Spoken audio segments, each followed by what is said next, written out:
Sa mga katik vloggers, mga subscribers, bago tsaka luma, mga supporters, mga dumaan, dumalaw at bumisita sa channel, lahat ng mga viewers, secret viewers at silent viewers, magandang araw. So meron tayo ditong isang Bluetooth speaker. Ito na isalba natin patapon na sana to. Buti na lang yung kapitbahay natin ay kumonsulta muna kung pwede pa ba raw kumpunihin yung isang Bluetooth speaker ng anak niya na mukhang patapon na yata at hiningi niya kung pupwede. Okay, ito siya. So yung kanyang power, ito yung madalas kasi kapag walang power nasisira dito yung niya, yung charging input dito. So ito naman kakaiba. Talagang totally walang power siya. Inumiilaw yung power indicator, tapos walang voltahe din pumapasok dito. So ito yung nakita natin para sa mga bago. Ayan. So yung kanyang transistor ito, para doon sa power indicator niya ay tinalawang yung parte, kaya ayan, naputol yung kabilang paso. Sandali lang naman sandali lang naman palitan kahit na mga through hole na transistor yung gagamitin natin. Kaso sira na yung kanyang yung charging MOSFET niya, yung maliit na IC. Sira na. So kung hindi natin ito mapapalitan, ito lang yung isa, yung itong maliit lang yung papalitan natin, hindi na rin magagamit. Kaya ang ginawa ko dito kasi wala ka naman tayong piyesang ganito, pinalitan na lang natin ang buong charging board. Kinabitan natin na siya. Ito na yung pinaka huling natira sa mga ganito ko. Ayan. Okay. Ayan na lang siya kung makikita nyo. Ayan, tingnan nyo sa ibaba. Dito sa may charging pin.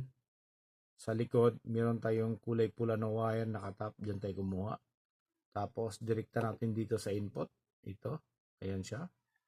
Sa input ng charging board natin. Ayan. Okay. Tapos, kumuha tayo ng ground. Ayan yung ground. Ito. Ayan. Tapos, ito yung pinaka-output niya dito. Ito yung kanyang output. Okay. So, ulitin natin yung ground nandito. Ayan sa butas. Itong butas na to. Ayan, nasa likod. Ayan. Okay. Ayan siya. Ito. Ayan. Yung paa ng resistor ginamit natin pinaka-poste. Ayan. Naka-ground yan. Papunta dito. Tapos ito naman, yung kanyang kulay pula. Ito yung kanyang output. Papunta naman to dito sa battery natin. Okay? Ayan siya. Ayan. So ito na ngayon yung sa battery natin. Tinap natin dito sa may power switch. Okay? Ayan siya.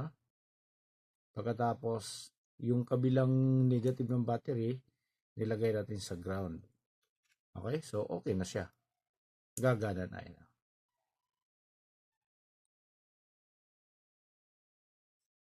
Okay? Gumagana na. Yan.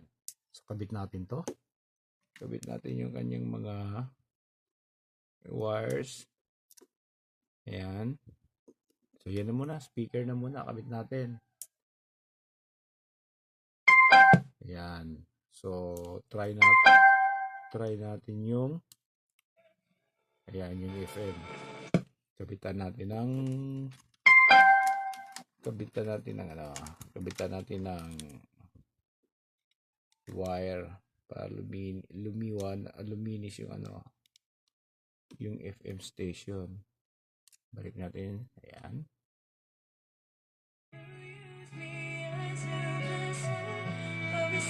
Okay, tumunog na. Tapos subukan naman natin i-charge kung gagana.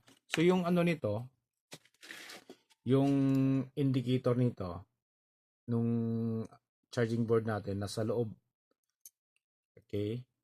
So kapag sinaksak mo siya, patayin man natin to. Kapag sinaksak mo siya dito, magkukulay pula siya.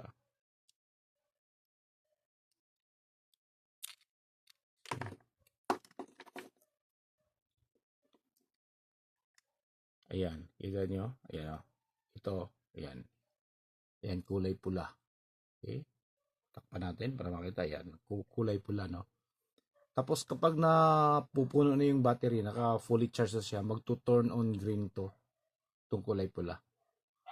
So ito yung board na kinabit natin. Okay? So okay na siya.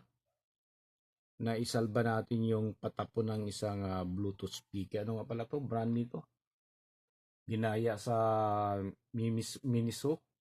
Ginawang Kimiso. Okay? Yan siya. Sa malaki din na konti. Ayan. Okay, so ganito lang yung ano natin, gagawin natin kapag wala tayong mga pyesa na sisira yung mga charging chip. Kailangan meron tayong stock ng mga charging board, marami naman nabibili online. So ito na lang yung gagamitin natin. Okay, kung wala tayong makikita mga pyesa. So hanggang dito na lang siguro ano. So maraming salamat.